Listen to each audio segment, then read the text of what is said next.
All right, we are on Chapter 11, Bankruptcy. We are discussing time,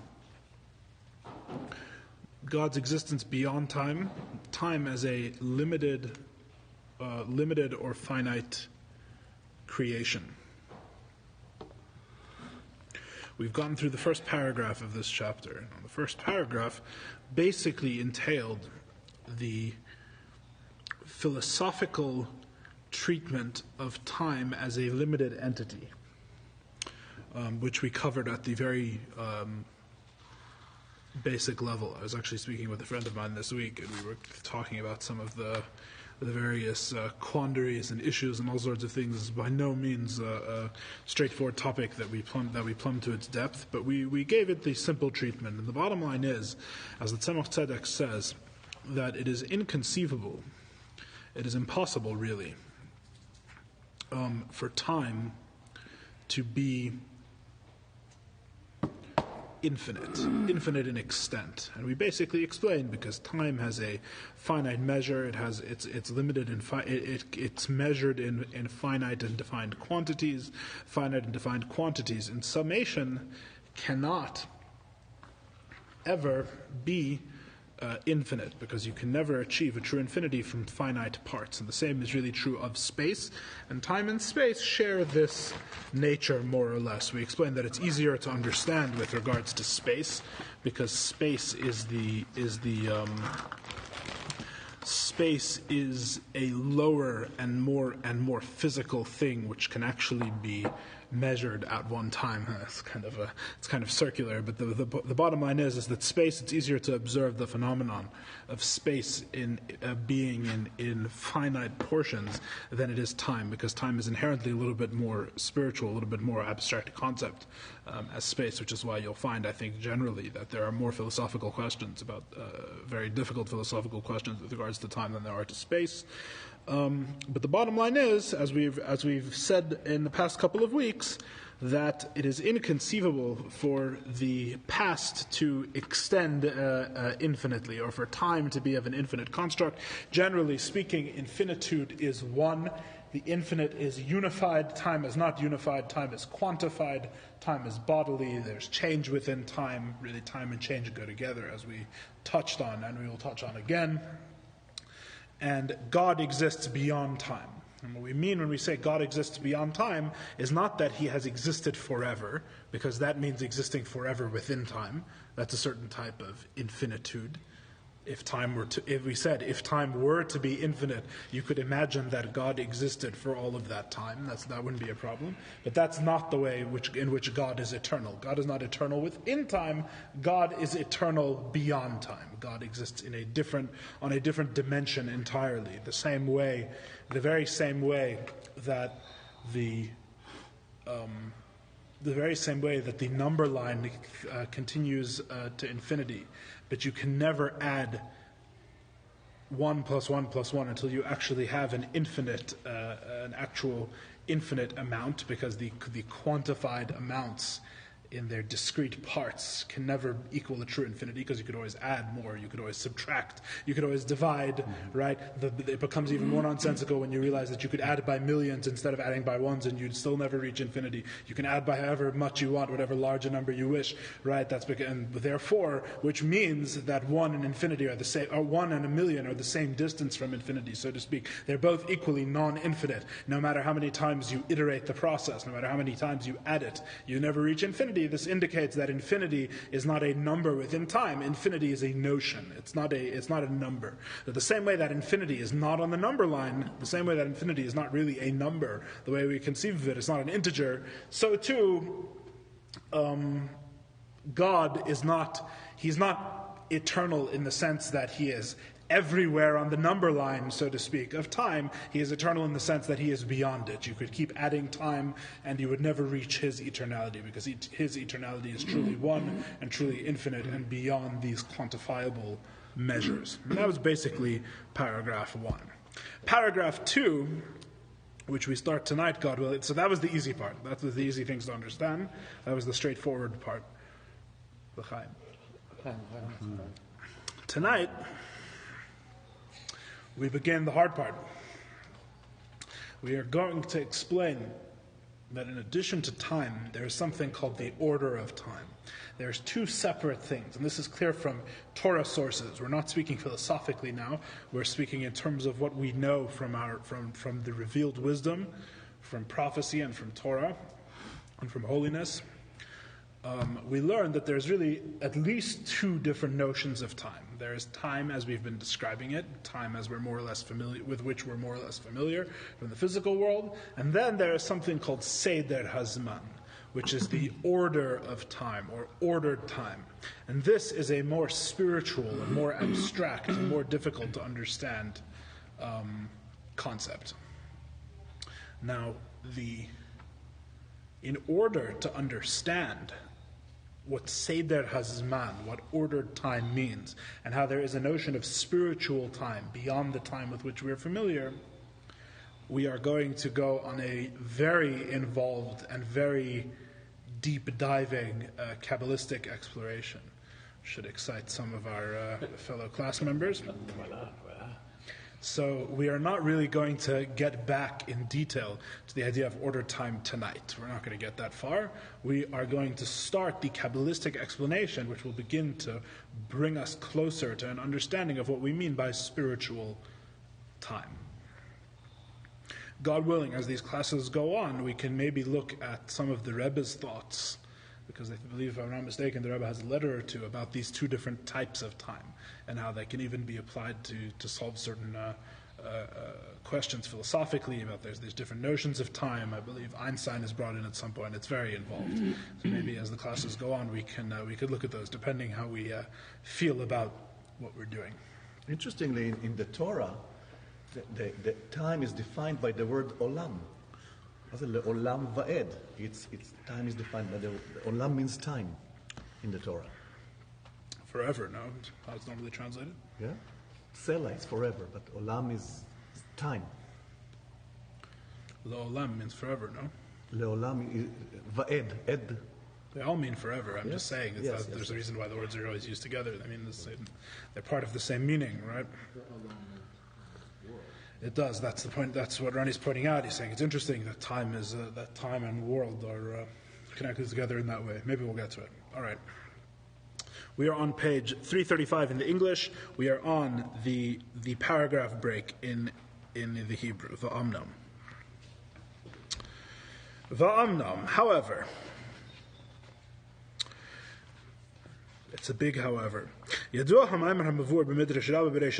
know the well-known teaching in the Medrash, in the rabbinic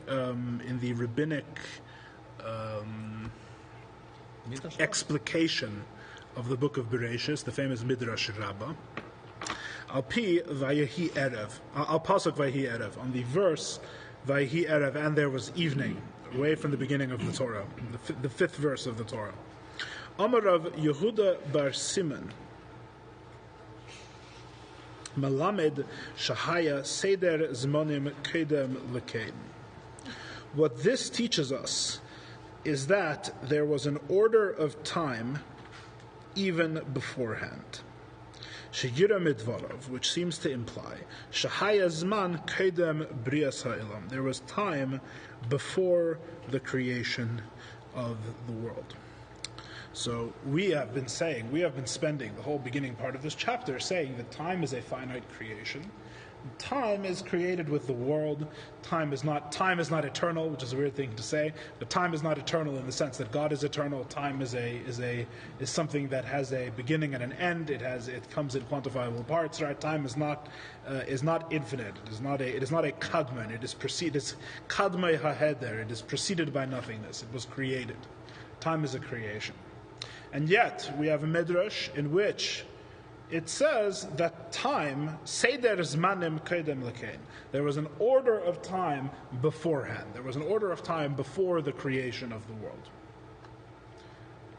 Now, this causes all sorts of, this is in blatant contradiction to everything we've been saying. So, figuring this out is going to be our new job. That's what we're going to be doing. We're going to be figuring out what does it mean that there was an order of time before the world was created. Did we not just say that time is a limited and finite creation preceded by nothingness? The commentaries are hard-pressed to explain this with great difficulty. In other words, what does this mean? To what does this refer? All of the commentaries take a crack at it, but in the Tzemach Tzedek's evaluation, in the Holy Tzemach Tzedek's view of things, the commentaries are hard-pressed to explain exactly what this means. Amnam, be'emes, I think Leis Kashemine, I think is what it stands for. In truth, there is no difficulty from this in any sense. Why not, says the Tzemach Tzedek? Ki yesh hefresh bein zman l'seder hazman. There is a difference between time and the order of time. The seder hazman hu dak yoser me'inyan hazman. The order of time is more abstract than the notion of time. In other words, it's a more abstract level of existence. Spiritually, we would say it's higher, right? That's normally what we'd say. We'd say it's higher or deeper. It is a less embodied notion of time, right? We touched on last week how really time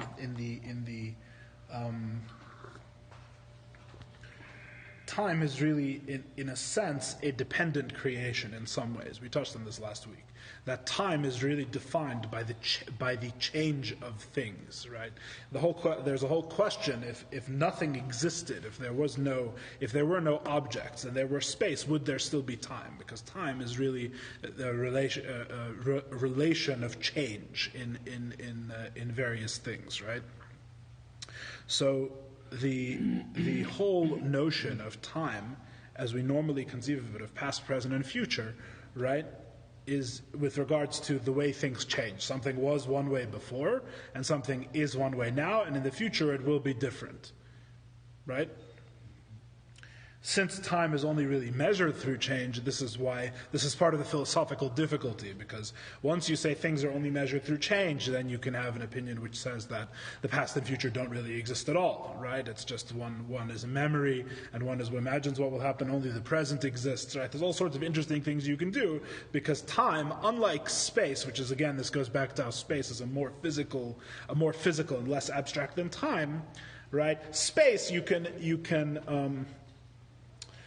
space, we have a very firm sense that things continue to extend even when we're not directly observing them, or even when we're not directly experiencing them right now, right? Like, in other words, the notion that I measure this room as a certain number of feet, and beyond that the feet continue, right, is fairly intuitive and obvious. Right, it would seem. Perhaps it doesn't, but it would take more of a proof to show that it's not rather than it is. Our intuitive sense is that space continues. Why not? If I measure this far, I can just measure further. With time, it's more abstract. It's much harder to even conceive of that. Right? We have a conception that now exists. But what about what did happen? Right? Is what happened in the past something that exists now currently, or is it something which has simply ceased to be? Because all of time is really just things changing. So is the present just the exact snapshot of everything as it is right now, and then there is nothing else? And time is just our perception of how things changing. If you understand what I mean. So the whole notion of time is more abstract, and Seder Hazman, the order of time, is more abstract than that. Order of time is not having to do with physical bodies at all per se. The order of time is spiritual, so it's even more. It's even more removed from our day-to-day and physical experience. This Kamashi is Bayer, as we will explain more on that later. V'al Seder Hazman, hu shekavanasei shahaya kedem leken.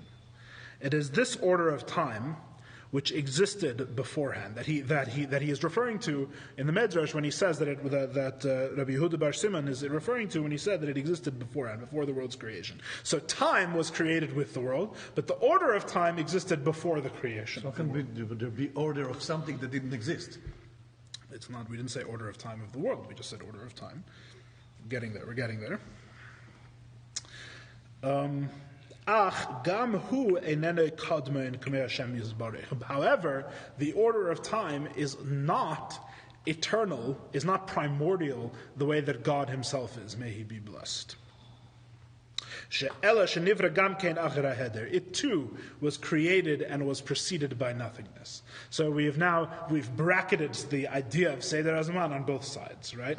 So we have basically, let's say so far, we have three levels of eternality, right?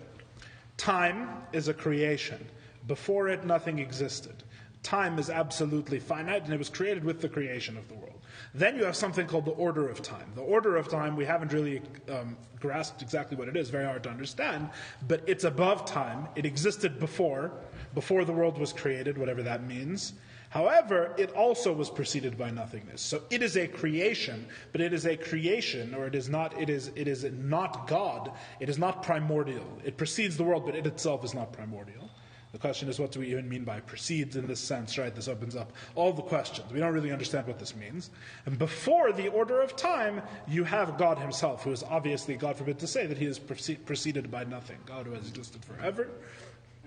So you have this order of time which is in limbo. It's in between. Time we can understand. The eternality of God we can at least understand in some sense. In other words, we know it's not the same limited eternality of time. And then you have this thing in between called Seder HaZman, which we're going to spend a lot of time trying to understand.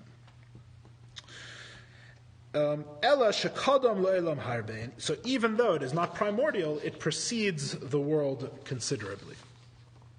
So it's long before the world, but it's long after, quote unquote, God. And this is all before the creation of time as we experience it. Right? So it's in between there somewhere. It's in between somehow, right? Thankfully, if anybody's been paying attention over all of these classes, you'll realize that the whole notion that there is an in-between between God and the world is very conveniently a notion which we embrace in Kabbalah and Chassidus. So the idea that, the very notion that there is an in-between between the world and God, that there is something in between them, is a notion which comes up again and again in Kabbalah and Chassidus. This is something that we embrace, is often mentioned in this class. You're talking about godliness? Correct. Sort of godliness. We'll see. Correct. We'll see what we're talking about. Somebody was listening to the next sentence. That's what the 10 levels. Sefirot. We'll get to the Sefirot. We'll get to the Sefirot. We'll see how it fits in with the Sefirot. We haven't said yet. We haven't exactly said, in other words, in terms of levels, Kabbalistic levels, we haven't explained what the order of time is exactly, but we will.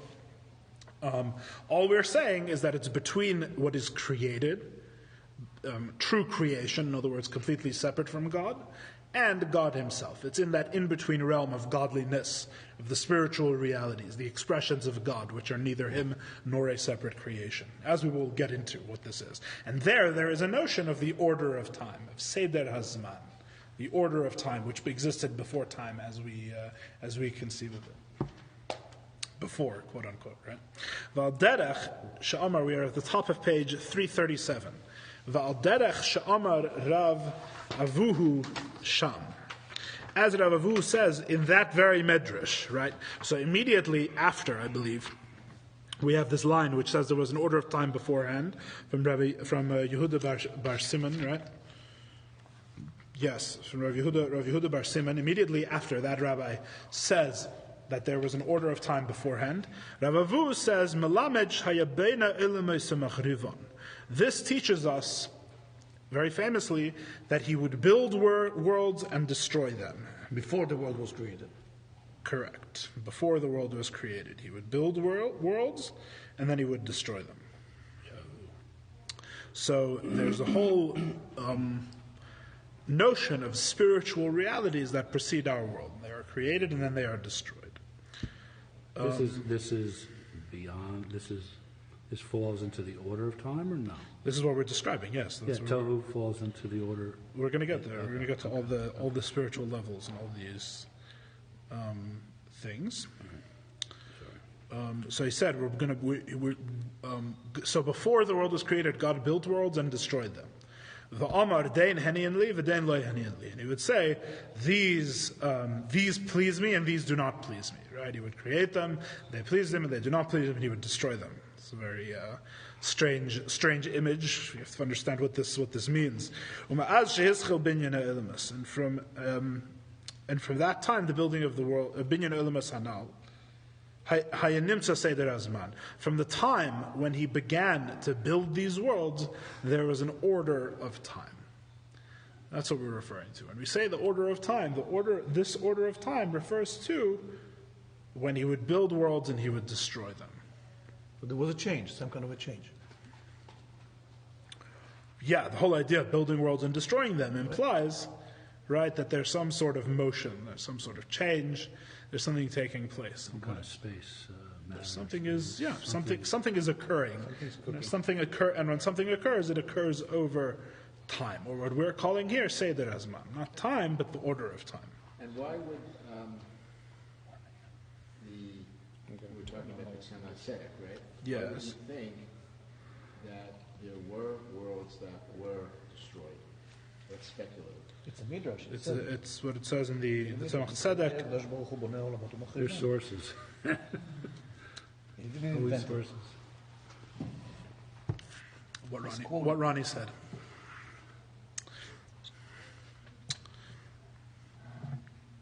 That is what the Midrash says. We have departed from the strict philosophical portion of our discourse. We're no longer discussing based on deductive reason and a few obvious starting observations.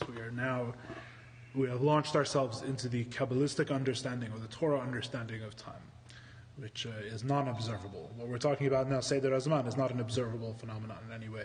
It's not observable directly, nor can you deduce it from anything that you view in the world with your own two eyes. This is all Torah. This is all based on revelation. What we're discussing now. So, from when he built the worlds and destroyed them, there was this notion called the order of time. The worlds to which we are referring, that were created and destroyed, are lofty spiritual notions, much loftier than our lowly material world, as will be explained. That's the third as will be explained in like 3 lines, by the way.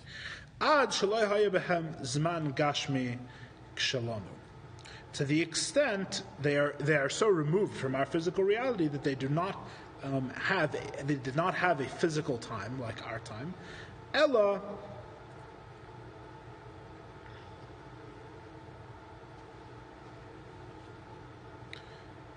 Hamtziim hanikra Seder Hazman. It could be a Metzius. Not sure what that word is. It could be a Metzius. Could be Metzius. I'm not sure why it's not why I don't like that, but okay. Rather, they had ordered time. So they did not have time like we have it. They had ordered time. And after the world was created, meaning to say, our world was created, there was a physical time, which is measured by the motions of the spheres, as we spoke about last week at length, right? Which you can substitute if the spheres are bothersome. You can simply substitute, which we measure by observable change, right? We see the sun rise and the sun sets, and that's how we measure time, right? Very simply.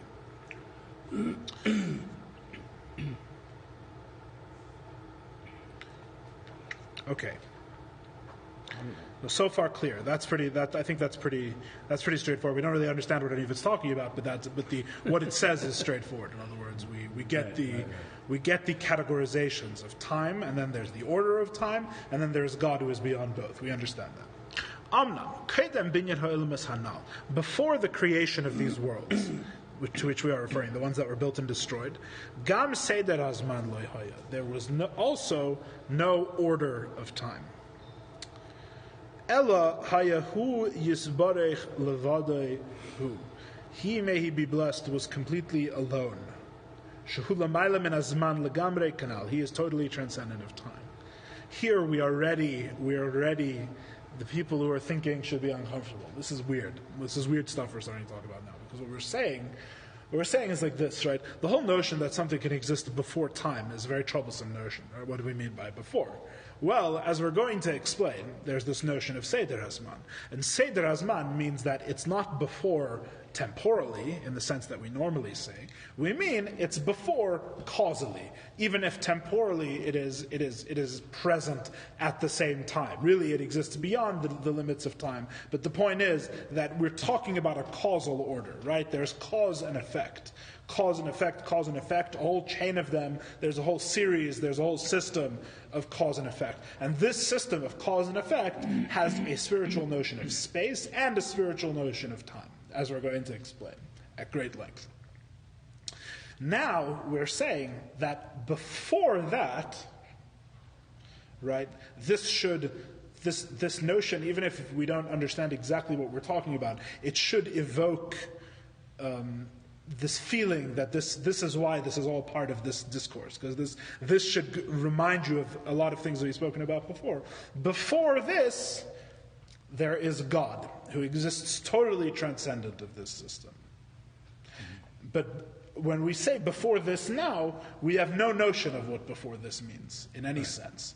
The spiritual exists beyond time is very difficult to understand, but there is a certain notion of causality, as we're going to explain at great length, and all the worlds in Kabbalah, and they precede one from the other, and all of these things, and so there's a spiritual notion of time. But that God exists before this is something which is very hard to grasp even a little bit of, because we don't mean that he exists before it causally, because if he exists before it causally, if we just mean that it comes from God, doesn't that mean that God exists within that system of time, right? So what this whole system, the order of time, comes from God in a different way than the individual steps in the system come from each other. I'll say it again. This whole system, ordered time in general, obviously comes from God, because everything comes from God. But it comes from God, it is caused by God, not in the same way that the steps of the ordered system are caused one from the other. Because if it was the same way, then God would be part of the system. Right? God would exist within that reference of time, right? You would say he existed eternally, not within temporal time, but within the order of time. In other words, he is the first cause in a system of causes, right? Which is the philosophical conception of God. Here, we're saying something much weirder, which is the Kabbalistic conception, right? Which is the Chassidic conception, which is that God is not the first cause in the ordered system. The ordered system comes from God, but God is not its first cause. God is beyond the system entirely. God is not the first domino in the system. Whatever the first domino in the system is, it is not God, because God is not bound by this notion of time. God precedes even this notion of time, which is very hard to understand. But that's the distinction that we're making here. We're saying he's not only before time, which leaves room for spiritual notions of causality, he is beyond spiritual notions of causality as well. He's beyond the logical necessity, or all the other things we're going to talk about when we talk about the order of time. He's beyond that as well. Beyond etherealness. Yes, correct. Or as we said in the previous chapter, he is neither physical nor spiritual. Right? He is something else. Right? So we have physical time, we have spiritual time, which we could call ordered time, and then we have some other thing, which is God. Right? That's what we're saying here. To understand this, and don't think that the answer is the next slide, because this is a long lahavenza. This is a serious to understand this. We're talking about other things entirely now, okay? Yesh lahaktim, we must preface. Bir maimer zayar b'parshas truma daf kuf samach aleph. We are going to explain something it says in the Zohar on page 161a. You remember it, right? Yeah, right. Okay, it says, this is what it says. Kudshabrichu istakel be'araisa ubara alma. Very famous phrase. God looked in the Torah and created the world. Be'araisa ksiv vayomer alekim yehi ar. In the Torah it says, and God said, let there be light. Istakel b'hai mila ubara le. He looked at that word and he created it. Isn't that weird? V'chein b'chol milah v'milah. So too, each and every word of the Torah. So we know, let me pause here in the middle of the quote, which is very unprofessional. We know that there's a notion that Torah is the blueprint of the world, right? And we say it casually. Really, it is like most concepts in Kabbalah, a astonishing, very difficult to understand, and in some sense scary notion, right? And when it's phrased this way in the Zohar, it's more arresting. So not just saying the Torah is the blueprint for the world. We're saying God looked in the Torah to read what He should say. The Torah was His script, right? God looked in the Torah to create the world. The Torah said, and God said, "Let there be light." God looked in the Torah at those words, right? Because obviously He hadn't said them already. The Torah was already written, right? So He looked in those words, which were already written in the Torah, and then from those words He created He made it so. He made it so what it said in the Torah. That God should say, "Let there be light." Right? Did He said there should be light, or He said, and God said there should be light? It's a very good question. That's a good question.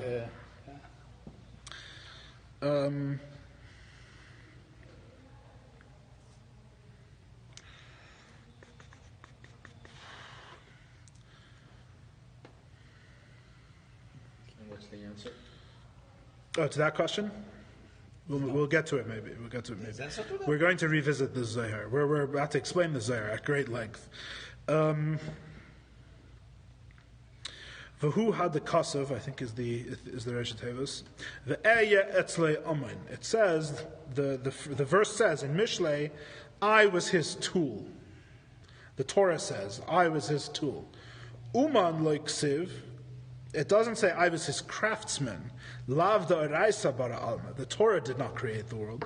Ela kudshabrichu beistaklusa da'araisa bara alma. Rather, God, in looking at the Torah, created the world. Again, it says, so the first half says, God looked in the Torah to create the world. He saw the words and God said, "Let there be light." And He looked at that word and made it so, and so too each and every word. That's the first half of what the Zohar says. The second half of what the Zohar says is, it says in Mishlei, it says in Proverbs, "I was His tool." The Torah speaking anthropomorphically. I was His tool in the creation of the world. Says the Zohar, it doesn't say I was His craftsman. It's not like God sent the Torah and the Torah created the world. Rather, God, looking in the Torah, created the world. God created the world by looking at what it said in the Torah. Okay? This is before the Torah was created, before the Torah exists. Obviously, the Torah precedes the world from the Zohar. From the order of time. Well, we're not. Don't leap ahead. I told you, don't even try and connect it to the order of time yet. We're on a different. We'll get back to it. I thought you were going to continue on. We were on a tangent. Yeah. So, and I may have asked this before. Yeah. When I think of the Torah, I think of the Chumash. Yes. But I think the way you're describing the Torah, it's far more ephemeral. What's ephemeral? Ephemeral is the wisdom of it. We're going to. When you say the blueprint of everything, the wisdom of everything. We are going to answer that question. We're going to get to it. What the Torah, what this means is what we're going to get to. What does it mean? He looked in the Torah. What's the Torah as it existed then? It's describing the. Shol shenagah, bull that shomwa, the bull that. Of course. In the upper realms, in the spiritual realms, there's not actual shol, an actual bull that. Never mind. Thank you. It's different manifestation of the same thing in different realms. Okay. Please continue, Rabbi. Wonderful. Eat the cake. You'll understand better. Oh yeah. Oh yeah.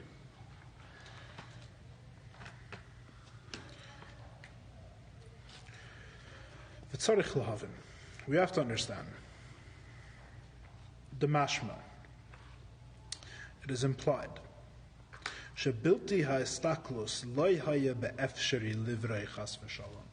That without looking into the Torah, it would not be possible for God to create the world. In other words, it seems from the Zohar that the Torah is a necessary intermediary in this process. He needs to look into the way the world is created is by God looking into the Torah. And that without the Torah, the world would not have been created, or he could not have created it, so to speak. God forbid. How could that be? How can that be? But is he not the one who wrote the Torah? It is the same he who looks into the Torah afterwards. The one who wrote it and the one who is looking into it to create the world is the same God. So why does he have to look into what he wrote? In other words, what's this whole game, so to speak? What's this process? Obviously he writes the Torah, whatever that means, and the Torah now exists. And then he looks into the Torah, and then he creates the world using the Torah. Why the whole process? He is the one who knew obviously everything that was written in the Torah, because the Torah is from him. So he should just create the world directly. What does it mean that he looks in the Torah and then creates the world? What is this notion of Torah? What does it mean that he looks into it and then he uses the Torah to create the world? This is the question. Va'inyan. And the answer can be explained as follows. Ki nisboir le'el perek daled, as we explained before in chapter 4, which for us was a long time ago. Shes havus haribui min ha'echad ha'pashut baruch hu machmas heyes ha'ara nimsheches al yedei ha'eser sfiros shem kelem mikelem shenim. That the creation of multiplicity from God's simple unity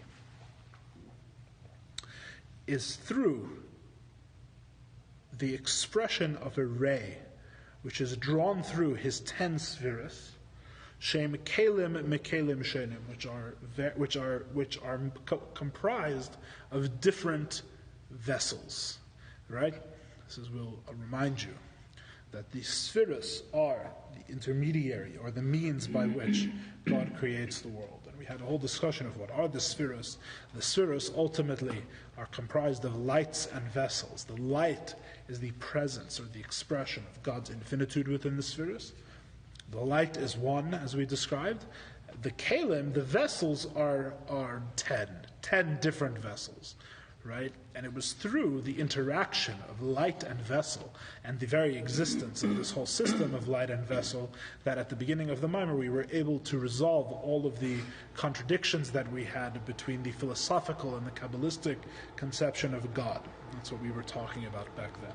We were explaining how it was abhorrent to the Maharal, coming from the Kabbalistic perspective, to say that God was a being of knowledge, even the being of negative or very abstract or infinite knowledge that the Rambam described, to say that God himself and his knowledge are of the same level or at the same place or describe the same thing was abhorrent to the Maharal, because God forbid to say that God is defined as knowledge or anything that we know. God is totally undefined. But then we had the problem, but then how does God, who is totally undefined, know the world, right? The whole question then was wisdom and knowledge, right? How can it be that he knows the world? He is totally beyond it. His knowledge is just another creation, it would seem. His knowledge is as far away from him, right? Don't you remember our famous mashal was his knowledge of the cup is as far away from him as the cup itself, right? Because you have God simply is not anything that is within the world, and his knowledge of the cup is more or less like the cup. So the knowledge of the cup and the cup are both equally distant from God, and how can that be? That means that God has no real relationship with the world, right? He has no means of interacting with the world. God's knowledge is just another creation. This is the very abbreviated form of what we spoke about before. The conclusion was that God's knowledge is not him, as the Rambam says. God's knowledge is not a creation, as the simple reading of the Maharal would imply, or the uninformed reading of the Maharal would imply. Rather, God's knowledge is an expression. It's godliness. It is something that is not a creation and not God. It is an intermediary. It is an expression of himself, which is reflective of him, and yet not separate from him. And these expressions are, after a long process and with many more details, expressed as the 10 spheres, as the 10 spheres, the 10 intermediaries by which the world are created. And those 10 spheres, as we know, they have a godly component, they have like a body and a soul, right? They have a soul, they have a godly component, which is the infinite light of God that shines within the vessels. And then they have a component of limitation, a component of definition, where they're each defined. One is wisdom, and one is kindness, one is severity. 10 different spheres, right? This is the spheres. That was the spheres crash course, a reminder, the review. And we went on to explain that it is according to the changes in the vessels, so too are the changes in what is affected, right? In how God relates to the world. Ultimately, all the changes that we normally describe, or at least the majority of the changes that we ascribe to God in his relationship with the world, are due to changes in the vessels, right? Like if you remember, we had the whole idea of God gives a punishment one day and reward the next day. This is because God's light shines through the vessel of kindness or shines through the vessel of severity, right? V'sham ramaznu gamken, we also hinted to or touched on there, ki ishavus eser kelim halalu ba'atzman shem b'chinas kelim shenim, that bringing these 10 vessels themselves into existence, which are diverse, since they are diverse in nature, min ha'achdus ha'pashat yizbarich, out of his simple divine unity, hayagamken al yedei b'chinas emtsois, also required an intermediary, right? If you'll recall, this is when we started getting into parenthetical statements in those chapters, and I said we can't go into it at any more length, and all of these different things. What the earlier chapters touched on is that the vessels themselves, the question always is, after you describe the whole system of the spheres, the whole question you're always left with is, okay, that makes a lot of sense, but where do the vessels come from, right? All of a sudden there are these created, limited aspects of God's light, of God's expression, whereby he is able to relate to the finite world and all of these things, and create the world and all of these wonderful things. So these vessels themselves, as was hinted to earlier, themselves require an intermediary. The vessels themselves do not simply come out of thin air, quote unquote. Rather, they themselves are also come about through a certain process of godly expression. All right.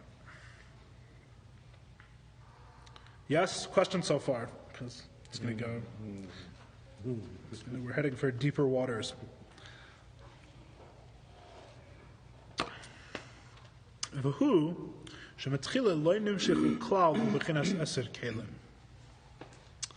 What do we mean that the vessels were created through an intermediary? They themselves required a process to create. Let's describe that process. The vessels, at first, were not drawn forth as 10 separate vessels. Ella kli echad haklula me'eser. Rather, they were drawn forth as one vessel made of 10. Including 10. One including 10. V'hu hanikra akudim. What? This is what is called akudim. Akudim means gathered together, right? Or bound together, right? We have Akedas Yitzchak, the binding of Isaac, same word, right? Mm-hmm. Akudim, they're all bound together. Sha'akudim kulam b'kli echad. They were all bound up into one vessel. And it was not recognizable any distinctions or any division into 10 different spheres, God forbid, at that point. We're going to explain all of this.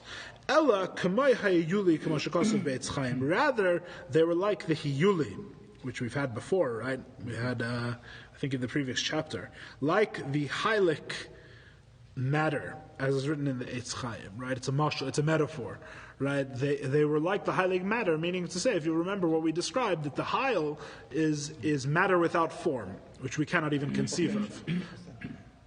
Yeah, it's matter which is purely potential, which means it shouldn't really exist, right? Or we have no conception of what it would mean for it to exist, because everything that we conceive of exists with an actualized form as a certain type of thing. This is something which exists, but not as a specific type of thing, right? This is like what this already very abstract notion is a metaphor for what akudim is. Akudim is that all of the vessels are part of one vessel. They are emanated as one. We're going to explain and go into all of this at much greater length. They're all emanated as one. And this one is not any particular one, it's just that there are vessels. The same way that material without form is that there is a thing, even if it's no particular thing. Right? Okay. I just want to get through the overview today, and then we'll review tomorrow, and then the next week, and then we will explain all of these things. As is written elsewhere. 1 second. Let me see how this goes here.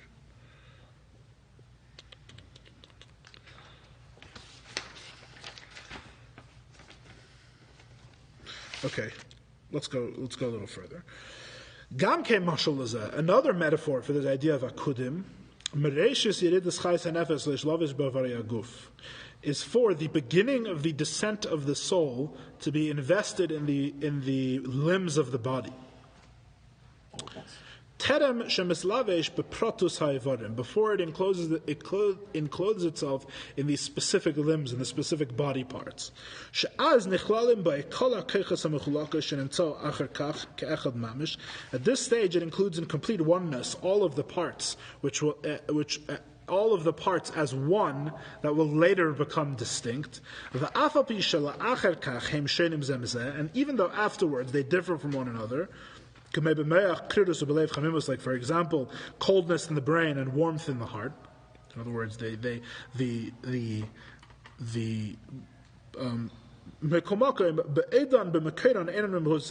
they're in their source, they are not of these essence, they don't have these natures at all, and to the extent that they are actually one. So in other words, you imagine that a person, in other words, the soul is what makes the body alive, right? The soul is what gives life to the body. Now you imagine the soul gives life to the body, but the soul has not, what's the term? The soul has not formulated. Like what a dye does in a liquid. A dye diffused proliferates, but there's a better word. It's not proliferate isn't the word. Divides itself to the parts of the body. But there's a good English word for it, though. Doesn't matter. Yeah. So before I'm sorry. about this word. Before the distributes. It combines. Before the soul, doesn't matter what the word is. Before the soul Manifests. Expresses that the person is alive in each part of the body, in its specific way, there is first the very notion that the person is alive. Right? There is an initial notion that the person is alive purely, so to speak. He simply is alive. Now, we're not really familiar with this in day-to-day life, just as we're not really familiar with matter without a form. It's really the same idea. Right? We're not familiar with the idea that something is, but it is not anything in particular. Right? So he's saying when the very fact that the soul is in the body and the soul makes a person alive, right? It's like God forbid, but you imagine that a person is very, very sick and they're kept alive on life support, and sometimes many major systems of the body shut down, but the person is still alive, right? So the whole idea is that, or alternatively, the way that there is life in a fetus, right, or the baby at the moment of conception or later. I'm not getting into that now, but the whole notion that the person is alive before any particular part of them is vivified in its particular way. So once a thing is vivified in its particular way, you have the brain exists in a cold way, and it means that both physically and spiritually, right? The brain is a quote unquote a cold organ. And it's also there's a spiritual coldness that comes with the mind, as opposed to the emotions, which are the heart is physically hotter and spiritually hotter, whatever that means. It's more inflamed, it's more passionate, it's more involved, all these different things.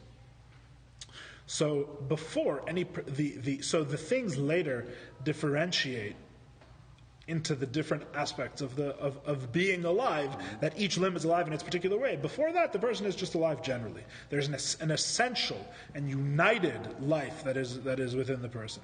And at that point, when they're united, it's the strangest thing, because even though the life will differentiate into opposite aspects, right? It will lose that unity and will spin apart and differentiate into things which are opposite one of the other. The mind and the heart are opposite. The mind is cold. The heart is hot. When they're in that initial life, they're all united as one. Are they negated or no? They're not negated. On the contrary, in the deepest truth, they're one. It's the opposite of negation. In their deepest and highest manifestation, they're really not contradictory. Really, they're only one. Right? We get to this from this. I warned you. I warned you that we're not. I warned you that to understand that, you have to understand some other things first. Let me just, if you can review the steps along the way. Which steps? There really were no steps. We described what the order of time was, right? Which is a notion of time that is not physical time, but is also not God. God exists beyond it also. So it's between God, so quote unquote, so to speak, between God and physical time, as we are used to it, there's something called the order of time. And then we said that in order to understand this order of time, which exists according to the Medrash, we have to understand what it says, that God looked in the Torah and created the world. And now we are currently discussing trying to understand what it means that God looked in the Torah and created the world. That's the order. So there's no obvious connections yet, but I assure you, if we stick with it, all will become obvious. So, again, you have this. The whole question was, how did we get from looking in the Torah to here, at least? Right? Let's do the review of the last part of what we've said. It says God looks in the Torah and created the world. So, in order to understand that, we have to understand the 10 spheres, the 10 means by which God creates the world, the 10 intervening realities or emanations of God, which are used to create the world. And those 10 things have one light, they share one light, but the vessels are differentiated. It's the vessels. It's what takes the light and limits it and gives it a certain form. Those things are limited. And the question is, where does this limitation itself come from? How are the vessels created? What's the process of the vessels, of this divine limitation coming to be?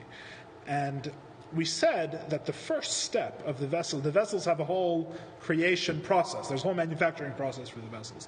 The first step of the manufacturing process of the vessels is called akudim. The vessels are emanated not separately as 10, but are emanated as one, which is going to be important because the whole idea is that you don't go from 10 to 1, from 1 to 10 directly. That doesn't make any sense, right? It doesn't make sense that from God's totally united oneness and united unity in His infinite light and His infinite expression, His infinite unity, His infinite and simple oneness, that 10 should be able to simply arise. So there's a process of creating them, and at the beginning of the process of their creation, they are not 10. They are one. They are called akudim, and they are like formless matter, or pure life, pure soul, before it perfuses, that's the term. Before it perfuses the body into all of the different, you knew the word? No. Before it perfuses. There's a profusion of things. Like it's more of an infusion. Infusion, profusion. Yeah. Tomato, confusion, certainly. It's this. They exist, but they can't manifest themselves. So, before the soul gives life to each and every limb and each and every part of the body, there is a simple life which is undifferentiated, and in that life, all of the contradictions that follow afterwards are all united. They're all as one, and in that place there are no contradictions. In that place, there's simply unity in all of the 10 vessels. And that's just the first step. And we're not even finished with the first step yet. And God willing, next week we will continue. To be continued. Yes. Where did we stop? 2 lines up from the bottom of page 340. One level. That last part.